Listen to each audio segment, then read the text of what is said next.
Now he's one of Britain's best-loved comedians, and after a 3-year break, he's back on a stage near you with his sellout tour. Absolutely happy and glorious. And we are just that, as he's in studio today. He covers everything from high-end trolley etiquette to the joys of septic tanks. He is Michael McIntyre. Very good to see you. It's nice to have you here. Michael, the first thing is, what I want to know, you've got this massive tour going on. It's been going on since August. I'm on tour, happy and glorious. Right. How does a man like you do Christmas shopping?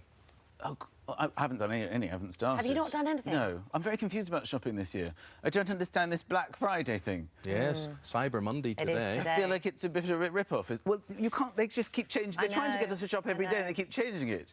It's called Black Friday and then they've come up with Black Friday weekend. But that's more than Friday, that's the weekend. Then I had somebody say Black 5 Day. Now you're telling me about some kind of Cyber Monday. Cyber Monday today. And no one's shopping on any day of the week. No. We don't like being told what to do because we don't want to fight with each other because that happened last year. Everybody fought. There were those horrible scenes of people literally knocking each other out. But then it was all a plan because they put the prices up on plasters and Savlon and Chubby grips. They were ripping off on that. So you see, they always make money. We're being conned. That's the whole point.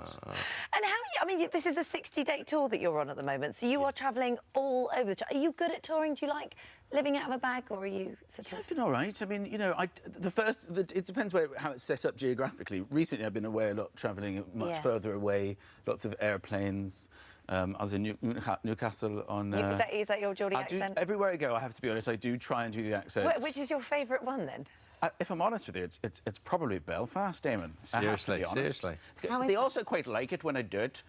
It's quite hard to do if you're in a good mood. You have to make sure you're feeling a little bit down. Very well. And then you have to not move your face too much. Yes. That's good. Yeah, it was a little bleak over there, if I'm honest with you. It's the only place I've ever been when I opened the curtains in the morning and the room got darker. It was a little bit... The line you should have when you're on stage, you should say, "Are you enjoying this?" And they'll say, and you say, "Well, show your face. Let your face know." They don't like to show their face they're enjoying it. But I loved it there, and it was, I have to say, a fantastic gigs. It's a wonderful place. Are you from there? No. I am indeed, yes. Of course I'm from there. Suddenly panicked. From there. No, they seem very happy over there. They've got a big exhibition. Have you been there recently? The Titanic. They're celebrating the Titanic. I feel like I'm missing out. They're celebrating it. It's like they don't know that it's sunk. Well, it's kept us afloat, I'll tell you. I know. They keep saying it was fine when it left here. Have you been given the keys to the O2?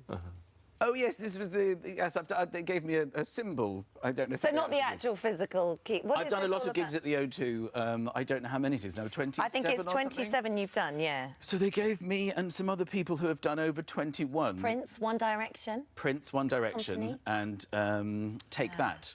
So we all have the keys to the O2, which is quite fun. Well, it's more than quite fun. It's a tremendous tribute to you because you have this connection with people. Basically, people turn up and they see you and you tell them things they know about their own lives, but it's just they recognise this power of observation that you have, which makes you very, very funny. Well, everything makes me laugh a little bit. I do think that everything is potentially funny, so I keep talking about it, and then when people laugh back at it, then I realise they're agreeing with me. But sometimes my observations don't work. I mean, I had this thing when I was saying, you know when you're walking and your leg gives way, and I thought that was everybody. I would walk along, my right leg would go like that, and nobody laughed. It turned out I had a torn cartilage. It was only me. I had to go and have an operation and everything. The whole audience was like, "No, that's not an observation for Nala." Do you have to look after yourself, like because of all the travelling and all being away? Do you have to stay quite fit to be on stage and doing all that sort of stuff? Well, I got fit at the beginning of the year, and that's been slowly. Well, I've been putting weight back on as it gets darker and colder, and I worry about injuring myself through working out. Yeah. So, I'm with you there. That's what I'm telling myself. Has anybody also, because the suit's been cut to me, and now it's starting to get a little tight. And when I came out at the beginning of the show, I raised my hands, and in Glasgow, I raised them, and this happened. It got stuck here like that. And I didn't even notice it had happened. Like Madonna. This is when you know you've outgrown your suit. And people were laughing so much, I thought, wow, this crowd is loving me tonight. But I didn't realise that I had never laugh so much that they injure themselves. Suit breasts. Or things that people lose control that they laugh so much. I probably should have done that on telly. I'll be losing weight soon, back again. Yeah. Oh, you look great. You look great. But didn't someone go into labour because they were laughing so much? This is what I heard. Well, this is true. Yes, a very sweet lady who's just called Cara. Yeah. She was 6 weeks from giving birth. She came to my show at the O2, and Yes, she had the baby. She went into labour This straight is the after baby. the This show. is Cara That's the Browne's baby. baby. Oh, Cara was Such a happy and 34 glorious weeks tall baby. pregnant. So she was 6 weeks from giving birth, and says that it was laughing at the show, and she gave birth. And I've spoken to her on the phone. I've sent her lots of stuff, and they're really lovely people. And it's a lovely thing to happen. So you can. I have a DVD out, and it will induce... It's one of the many things I'm promising. It will induce labour. Women will try anything. Well, at I that remember when point. my wife was overdue with our second child, people kept recommending, what is this, raspberry leaf tea? Yeah.